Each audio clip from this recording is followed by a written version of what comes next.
Hello നമസ്കാരം, എല്ലാവർക്കും എൻ്റെ പുതിയൊരു വീഡിയോയിലേക്ക് സ്വാഗതം.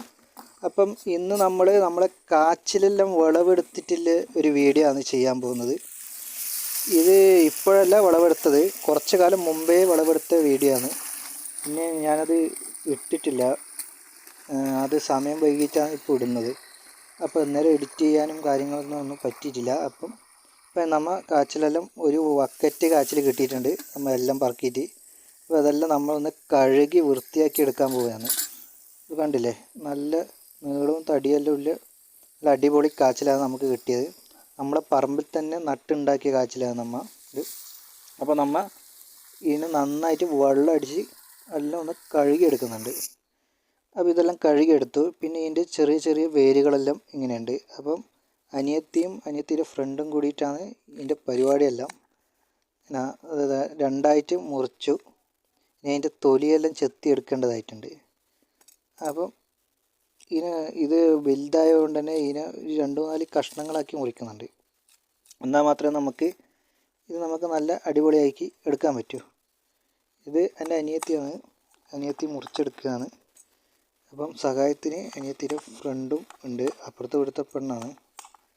അപ്പം നമ്മൾ ഇതെല്ലാം ഒന്ന് പുഴുങ്ങിയെടുക്കാൻ പോകുന്നത് എങ്ങനെയുണ്ട് നമുക്ക് നോക്കാം.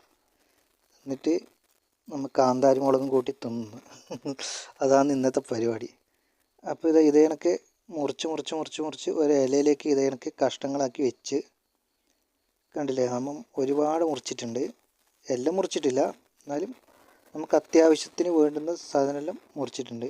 ഇനി നമ്മൾ ഇതും ചെറുതാക്കിയിട്ട് അരിയാൻ പോവുകയാണ്.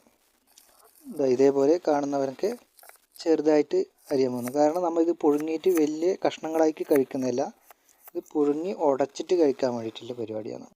അതുകൊണ്ട് തന്നെ നമ്മൾ ഇത് കുറച്ച് നേർക്കനെ അരിഞ്ഞിട്ടുണ്ട്, കണ്ടില്ലേ, ഇതേപോലെ. അപ്പം നമ്മൾ ഒരു വെള്ളം എടുത്തിട്ട് ഇത് തീമാച്ചു. കുറച്ച് കഴിയുമ്പോൾ ഇത് നല്ല അടിപൊളിയിൽ വെന്ത് വന്നു. അതിനകത്ത് കുറച്ച് തേങ്ങയെല്ലാം ചിരണ്ടി ഇട്ടിട്ടുണ്ട്, കണ്ട. എന്നിട്ട് നന്നായിട്ടൊന്ന് ഉടച്ചു കൊടുക്കുന്നുണ്ട്. കാരണം ഇത് നല്ല ഉടഞ്ഞ് കിട്ടിക്കഴിഞ്ഞാൽ നമുക്ക് നല്ല അടിപൊളിയായിട്ട് കിട്ടുമല്ലോ. ഇനി നമുക്ക് ഇതിനകത്ത് കുറച്ച് കരിവേപ്പിലെല്ലാം ഇട്ട് കൊടുക്കണം. അപ്പം കരിവേപ്പില തിളപ്പിച്ചിട്ടുണ്ട്. അപ്പം കരിവേപ്പിലെല്ലാം ഇട്ടു. അപ്പം നമ്മൾ അടിപൊളിയായിട്ട് കിട്ടിയിട്ടുണ്ട്, കണ്ട. കരിവേപ്പില താളിച്ച് ഇങ്ങനെ ഇട്ട് കൊടുത്തു. അപ്പം നല്ല അടിപൊളിയായിട്ട് വന്നിട്ടുണ്ട് നമ്മളെ കാച്ചിൽ. നല്ല സൂപ്പർ ടേസ്റ്റായിരുന്നു, കണ്ടില്ലേ. അപ്പം നിങ്ങൾക്ക് എൻ്റെ വീഡിയോ ഇഷ്ടപ്പെട്ടാൽ എല്ലാവരും ലൈക്ക് ചെയ്യണം, ഷെയർ ചെയ്യണം, സബ്സ്ക്രൈബ് ചെയ്യണം.